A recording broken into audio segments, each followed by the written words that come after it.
इस बात को पूरा करने वाले और आप सब लोगों के लाडले मेरे प्रिय अनिल झा जी,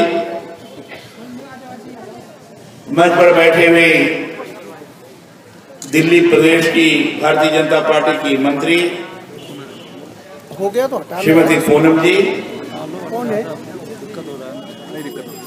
प्रदेश के मंत्री श्री पराशर जी, हमारे बजरंग शुक्ला जी, और सबका नाम तो नहीं जानता हूं। सभी मंचस्थ हमारे इस खंड के सभी प्रभारी पदाधिकारी, सभी वरिष्ठ हमारे नेतागण और यहां उपस्थित इस इलाके के सभी नागरिक बंधुओं, नौजवान दोस्तों, माताओं बहनों, प्यारे बच्चों, पत्रकार मित्रों, किराड़ी विधानसभा में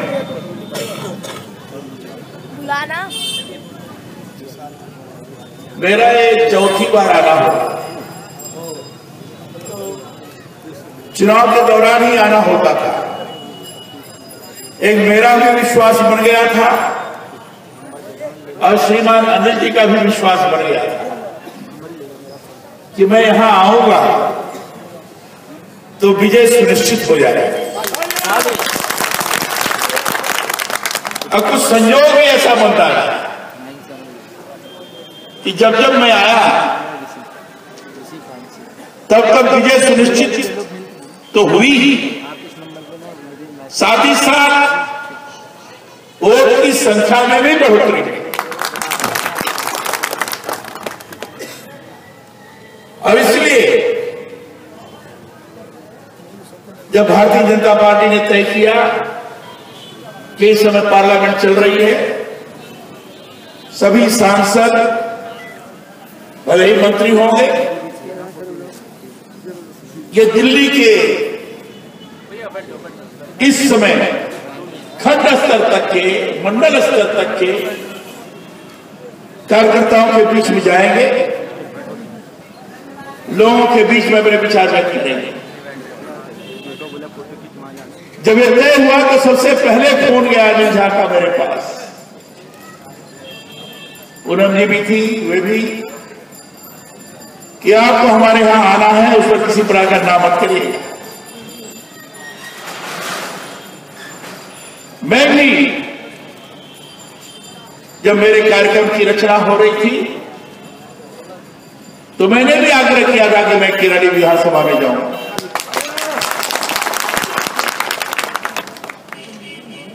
मित्रों, ये विधानसभा ऐसी है जिस विधानसभा में देश के सभी स्थानों का प्रतिनिधित्व तो है ही है। उत्तर भारत के विभिन्न प्रदेशों का भी प्रतिनिधित्व है, लेकिन उत्तर प्रदेश का और बिहार का सर्वाधिक प्रतिनिधित्व है, जहां हम लोग लगातार जाते आते रहे हैं। अगर मैं ये कहूं कि हम लोग की कर्मभूमि ही वही रही है। मैं देवरिया से सांसद हूं। देवरिया एकदम बिहार और नेपाल के सीमा पर है। यहां देवरिया के बहुत से लोग हैं कि नहीं है? बहुत सारे लोग हैं। देवरिया, गोरखपुर, आजमगढ़, गाजीपुर, बलिया, सुल्तानपुर, रघुवरपुर, फैजाबाद, गोंडा, गोंडा के भी बहुत है, गोंडा, बहराइच, श्रावस्ती, ये काफी लोग हैं। और इसलिए स्वाभाविक रूप से भारतीय जनता पार्टी के प्रति एक लगाव है, अपने लोगों के प्रति एक लगाव है। उस लगाव का भाव काम कर रहा है। श्रीमान अनिल झा जी के प्रति एक अपनेपन का लगाव, क्यों लोग के कारण इसलिए लगा कि विद्यार्थी क्षेत्र में रहने के बाद भी विद्यार्थियों के नेता के रूप में भी अनिल झा ने लोगों को नेतृत्व प्रदान किया था। जुझारू व्यक्तित्व के धनी है अनिल झा, और जब जुझारू व्यक्तित्व के धनी अनिल झा हैं, उनके प्रति अपनेपन का लगाव है, तो इस इलाके से अनिल झा को कोई नहीं हरा सकता। इतना बड़ा विश्वास कर सकता।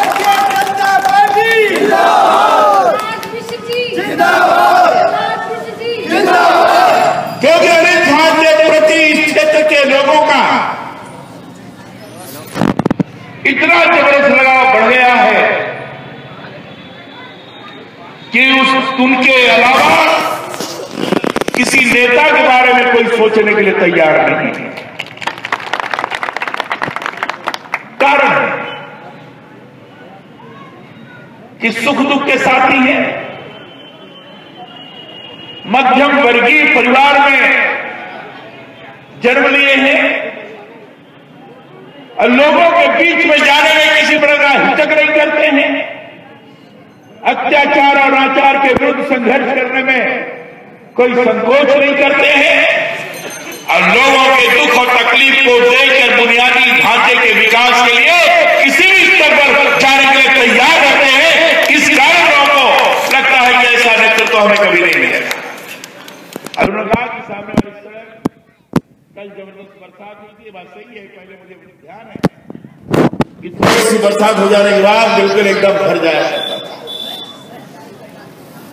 लेकिन आज ऐसी स्थिति नहीं, क्योंकि निर्माण का कार्य चल रहा है। अगर नेतृत्व अगुआ अच्छा होता है, काम करने वाला होता है, उसकी आम जनता के साथ एक संवेदनशीलता रहती है, तो उसको काम करने से कोई रोक नहीं सकता है। वो आगे ही बढ़ता जाता है, लोगों को साथ लेकर आगे चलता जाता है। भारतीय जनता पार्टी और एक ऐसी परिस्थिति का निर्माण करता है जिससे लगातार नवीनता ही नवीनता दिखाई पड़ती है।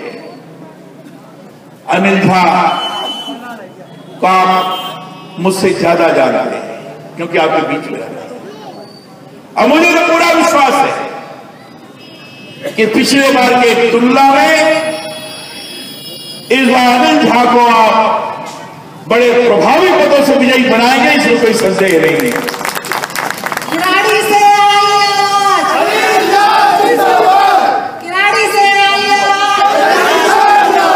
लेकिन मित्रों,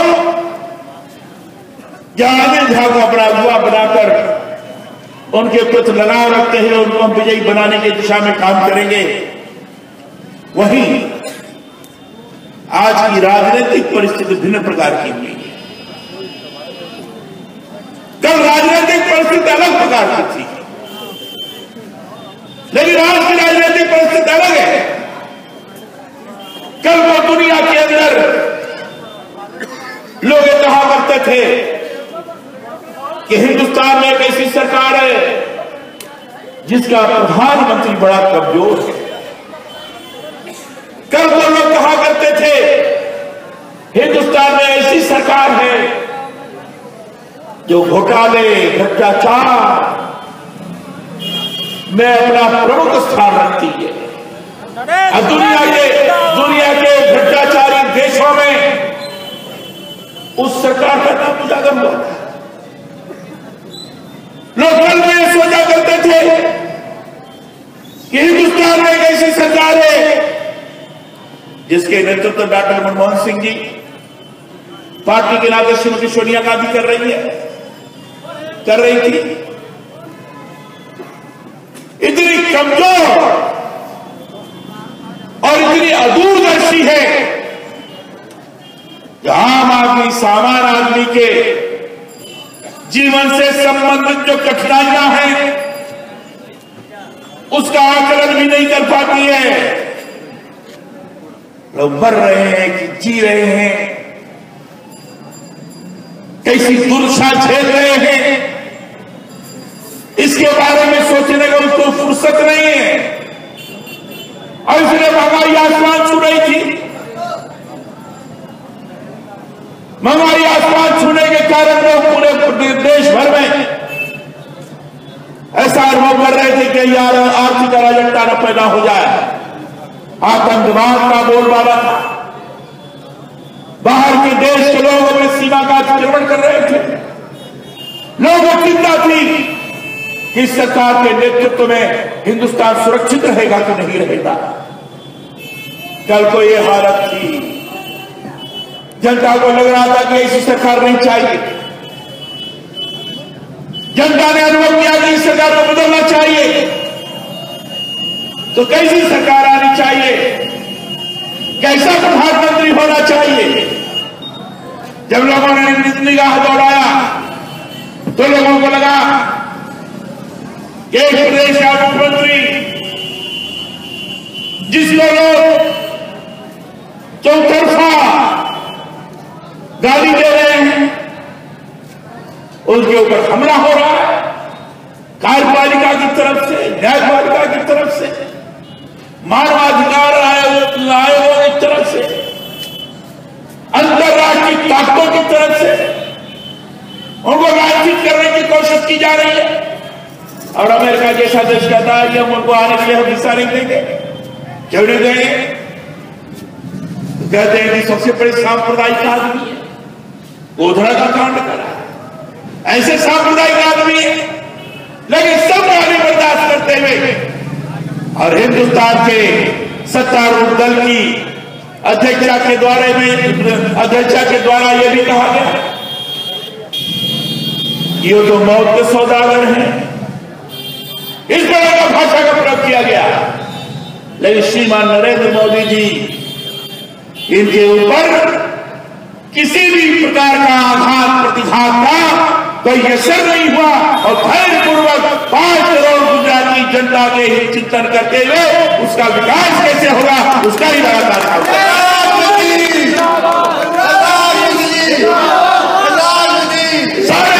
सारे मजहबी भेद को छोड़कर, चाहे मुसलमान हो, चाहे यहूदी हो, चाहे सिख हो, चाहे ईसाई हो, चाहे बौद्ध हो, चाहे हिंदू हो, चाहे कोई वर्ग बिरादरी हो, चाहे महिलाएं हो, चाहे पुरुष हो, चाहे युवतियां हो, चाहे नौजवान हो, सभी लोगों का सामूहिक रूप से कल्याण हो, हित हो, उनको राहत प्रदान किया जाए।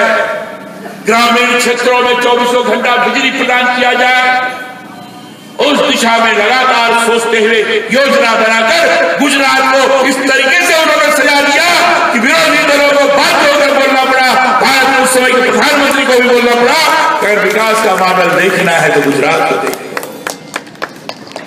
तत्कालीन राष्ट्रपति कलाम साहब को भी बोलना पड़ा कि विकास का मॉडल देखना हो तो गुजरात को देखो। दुनिया के बड़े बड़े राजनयिकों को बोलना पड़ा था विकास का मॉडल देखना हो तो गुजरात को देखो। मित्रों, जनता की निगाहों में ये बात आई। हिंदुस्तान के गांव में रहने वाली जनता की निगाह में लगा कि चौतरफा हमला होने के बाद भी अपने धैर्य के मामले में विचलित न हो गए। जिस व्यक्ति ने विकास के कार्य को परिणाम दिया, सांप्रदायिक सौहार्द पैदा किया, सद्भाव मिशन चलाकर आम जनता के अंदर प्रेम मोहब्बत का संचार किया, वही हिंदुस्तान को सही नेतृत्व दे सकता है, वही महंगाई रोक सकता है, वही दुश्मनों का सफाया कर सकता है, वही बाह्य आक्रमण से हिंदुस्तान को बचा सकता है, वही आतंकवाद को किनारे फेंक सकता है।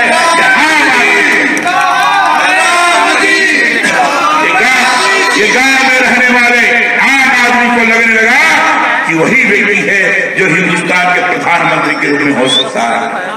मित्रों, गांव के लोगों ने नरेंद्र मोदी को अपने हृदय सिंहासन पर प्रतिष्ठित किया। गांव के चुनाव के बाद पहले उन्होंने कहना शुरू कर दिया था कि नरेंद्र मोदी को भारत का प्रधानमंत्री बनाया। और जब भारत के प्रधानमंत्री के उम्मीदवार के रूप में उनकी घोषणा हो गई तो उन्होंने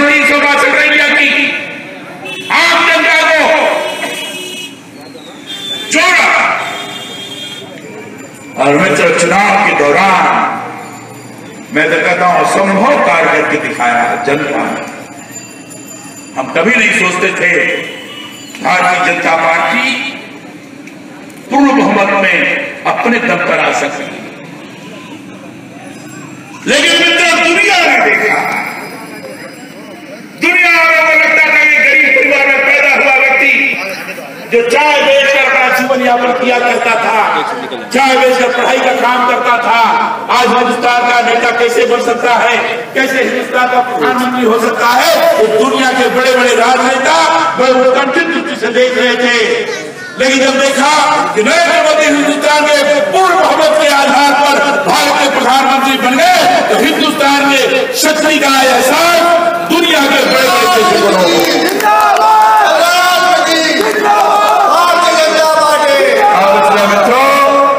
आज की राजनीतिक परिस्थिति बदल गई।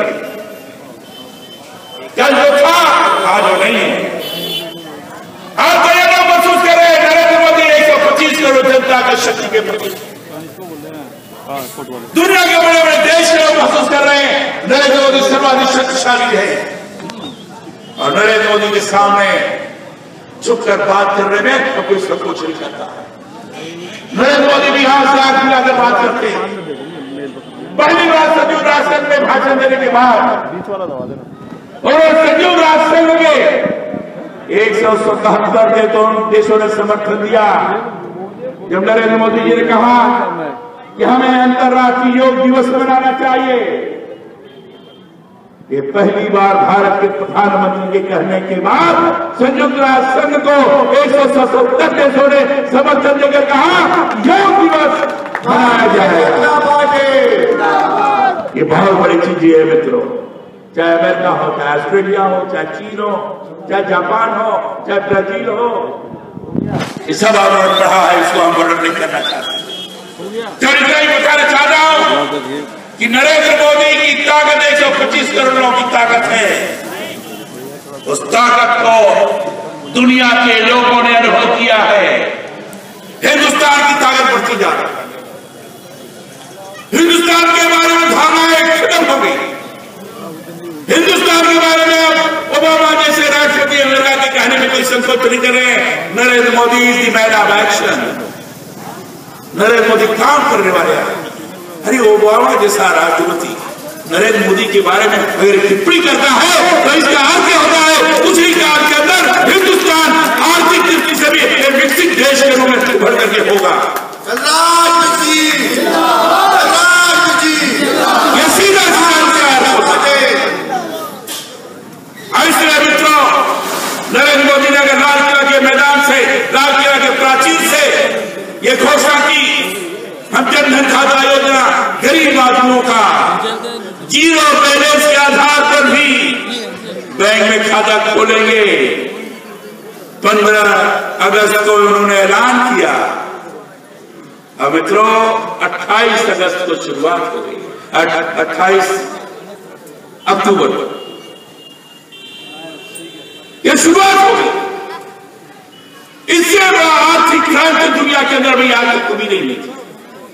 बैंक के अंदर, बैंकिंग के क्षेत्र में इतनी बड़ी क्रांति कभी नहीं हुई थी। इस समय 8 करोड़ से ज्यादा खाते खुल गए हैं बैंक के अंदर और 7,000 करोड़ से ज्यादा पैसा कांग्रेस वाले आम आदमी, गरीब आदमी का पैसा। मुझे गांव से देवरिया के लोग यहाँ हैं, पथरदेवा से मेरा फोन आया और फोन आया कि ये बैंक का मैनेजर हमारा खाता नहीं खोल रहा, जीरो बैलेंस से खाता खोलना है।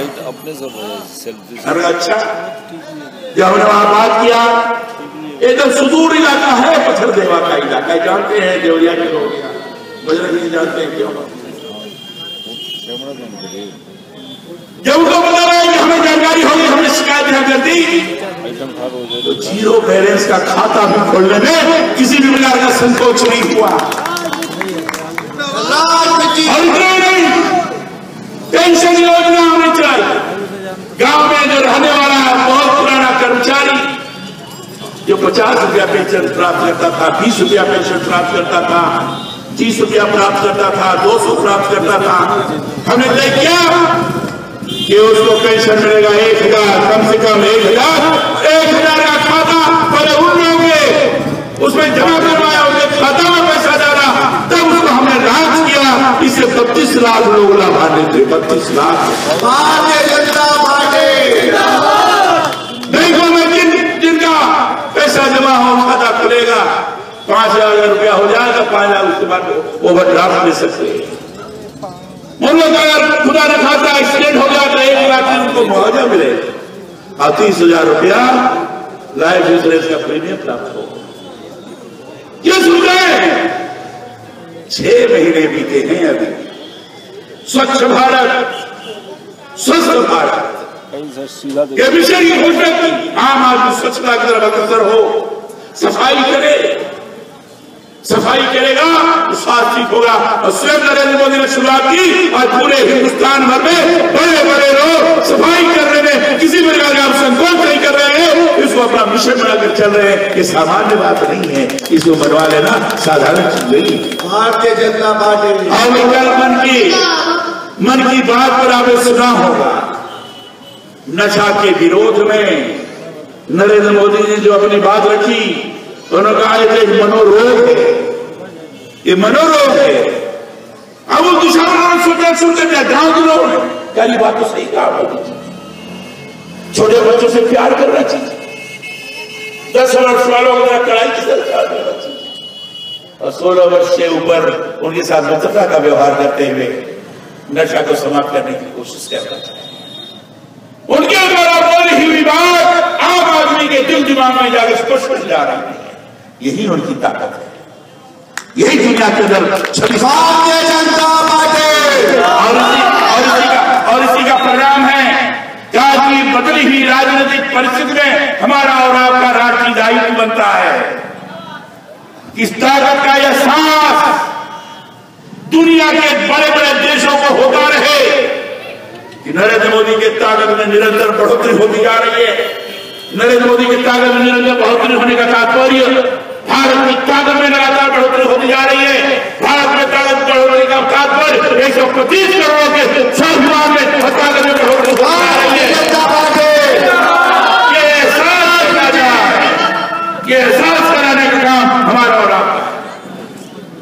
महाराष्ट्र और हरियाणा का चुनाव हुआ, महाराष्ट्र और हरियाणा के चुनाव में वहां की जनता ने एहसास करा दिया कि नरेंद्र मोदी की ताकत बढ़ती जा रही है।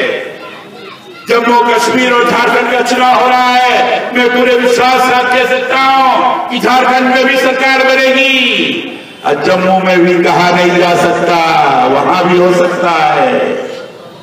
इन दो प्रदेशों के द्वारा भी उस ताकत का एहसास होगा जो भारतीय राष्ट्रीयता को सर्वशक्ति संपन्न करने में सक्षम होगी। अब यही एहसास दिल्ली वालों को कराना है कि नहीं कराना है। भारतीय जनता पार्टी विकास तो होगा, कोई रोक नहीं सकता, लेकिन हमें दुनिया वालों को दिल्ली के जरिए से आम जनता नरेंद्र मोदी के साथ है, ये एहसास कराना है कि नहीं कराना है? कराना है। धीरे बोल रहे हैं, कराना है कि नहीं कराना है? कराना है तो हमको संकल्प लेना पड़ेगा। यह राष्ट्रीय कर्तव्य है हमारा, यह राष्ट्रीय कर्तव्य है। हिंदुस्तान की ताकत का लगातार एहसास कराना, अपने प्रधानमंत्री के माध्यम से दुनिया वालों को ये हमारा राष्ट्रीय दायित्व बनता है। हमारा राष्ट्रीय दायित्व बनता है, एक एक व्यक्ति को अपना राष्ट्रीय दायित्व समझते हुए ये संकल्प लेकर घर घर में जाकर माताएं, बहनें, नौजवान, युवा, युवतियां, बच्चे सबको साथ में लेकर दिल्ली में ऐसा माहौल पैदा करो, चाहे हिंदू हो चाहे मुसलमान हो। मैं सभी लोगों को कहना चाहता हूं, नरेंद्र भाई 125 करोड़ की बात करते हैं, नरेंद्र मोदी जिंदाबाद, नरेंद्र भाई सबका साथ सबका विकास की बात करते हैं। बस कोई मजाकी भेद नहीं है। ऐसे सभी लोगों को जाकर संकल्प लेते हैं हम अपने ऐसे नेतृत्व के अंदर ऐसा ताकत प्रदान करेंगे कि दुनिया वाले महसूस कर सकें कि हिंदुस्तान का प्रधानमंत्री एक केवल इंडिविजुअल नहीं है, एक केवल व्यक्ति के नाते नहीं है। हिंदुस्तान का प्रधानमंत्री के व्यक्तित्व के अंदर 125 करोड़ों की ताकत और उनका स्वाभिमान समाहित है। और जब चलता है तो 125 करोड़ जनता चलती है। मैं पहले कहा करता था पंडित अटल बिहारी वाजपेयी जी के बारे में, श्रद्धेय वाजपेयी जी इस समय स्वस्थ है, लेकिन श्रद्धेय वाजपेयी जी ने विश्व को भी आकर्षित किया। श्रद्धेय वाजपेयी जी जब विदेशों में जाते थे तो उनके व्यक्तित्व को देखकर लोग कहते थे कि मानो अटल बिहारी वाजपेयी के रूप में हिंदुस्तान का स्वाभिमान मचलते हुए चला आ रहा है। वो स्वरूप निर्माण किया था श्रद्धेय वाजपेयी जी, और श्रद्धेय वाजपेयी जी के इस परंपरा को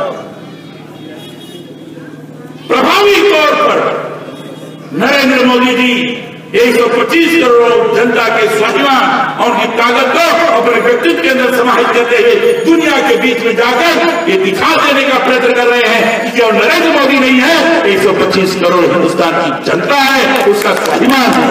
ये दिखाने की जिम्मेदारी हमारी और आपकी है। अच्छा, हमारी आपकी है तो इसके लिए संकल्प लीजिए। विकास का कार्य होगा, करेंगे या नहीं, विकास का सरकार करेगी, लेकिन राष्ट्रीय शक्ति को अगर दुनिया के अंदर उजागर करके हमने दिखा दिया तो हमारी सामरिक शक्ति भी प्रबल होगी, हमारी आर्थिक शक्ति भी प्रबल होगी, हमारी सांस्कृतिक और सामाजिक शक्ति भी प्रबल होगी, और आगे चल करके हिंदुस्तान को फिर से विश्व गुरु के सिंहासन पर प्रतिष्ठित करने में हम सबों का योगदान है। ऐसे मित्रों, एक भी वोट इधर उधर नहीं जाना चाहिए। हम बूथ स्तरीय कार्यकर्ता यहाँ उपस्थित हैं। बूथ पर जितने भी मतदाता हैं, सारे मतदाताओं से संपर्क स्थापित करते हुए हम नरेंद्र मोदी जी की ताकत को, भारत की ताकत को बढ़ाने के लिए, राष्ट्रीय एकता को दुनिया वालों को एहसास कराने के लिए हम काम करते जाएंगे। और जिस दिन चुनाव होगा उस दिन चुनाव में प्रबल बहुमत के साथ उन्होंने कहा कि 53 आएगी, मैं तो कहता हूं कि सब के सब ले, क्योंकि इससे पहले जो मुख्यमंत्री थे तो उनके बारे में बताने की जरूरत नहीं थी। लोगों का उनके प्रति जो टिप्पणियां थी वो आप अच्छी तरह जानते। कभी छत पर खड़े होकर मुख्यमंत्री के रूप में भाषण करना, कभी जंतर मंतर में जाकर धरना देना, ये मुख्यमंत्री का काम छोड़ो नहीं। अरे प्रशासनिक स्तर पर जो तुमने वादा किया है, आम जनता राहत चाहती है, आम जनता सुशासन चाहती है, आम जनता विकास चाहती है, उस दिशा में तुमने क्या काम किया ये जनता जानना चाहती है। ये भी तुमने नहीं किया। ऐसे मित्रों, ये कहो कि अब तो हम भारतीय जनता पार्टी को, नरेंद्र मोदी को विजयी बनाएंगे। कमल के निशान, यहाँ तो अनिल जी हैं हमारे उम्मीदवार, तो है घोषणा भले ही नहीं हुई, हमको बोल गए अनुशासन कार्रवाई तो नहीं हो जाएगी। भारतीय जनता पार्टी जिंदाबाद। लेकिन मित्रों, हमने तो एक ही अपना उम्मीदवार माना, उस उम्मीदवार का नाम है कमल का फूल। कमल का फूल हमारा उम्मीदवार। कमल का फूल भारतीयता का प्रतीक है, कमल का फूल भारतीय विचारधारा का प्रतीक है, कमल का फूल भारतीय सांस्कृतिक प्रक्रिया का प्रतीक है, और कमल का फूल भारतीय समृद्धि का प्रतीक है। ऐसा कमल का फूल हमारा उम्मीदवार है। कमल फूल के सामने वाली बटन को दबाकर प्रभावी तौर पर इस इलाके में घर घर में एक एक व्यक्ति के हृदय में कमल का फूल हम खिला दें, और उसी कमल के फूल में से एक कमल का फूल चुन करके नरेंद्र मोदी को प्रेषित कर दें कि हमने अपने अनिल झा के रूप में कमल का फूल चुन करके किया है।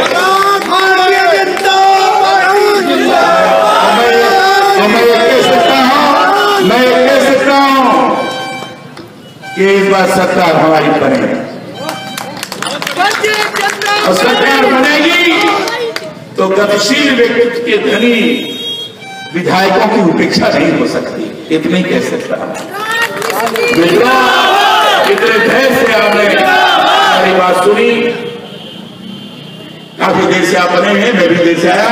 इतनी बात कहकर फिर से आपसे अपील करते हैं, माताओं, बहनों, बच्चों, नौजवानों, बुजुर्गों, सब लोग एकजुट होकर संकल्प लेकर स्वच्छ भारत, स्वस्थ भारत, इस बात को चरितार्थ करते हुए और आने वाले चुनाव में नरेंद्र मोदी जी की ताकत को बढ़ाने के लिए भारतीय जनता पार्टी का निशान कमल के फूल को ईवीएम के मशीन के सामने लगी हुई है, उसको दबाकर प्रभावी तौर पर आप विजयी बनाएं। इतनी बात का अगर अपनी बात में करता हूँ।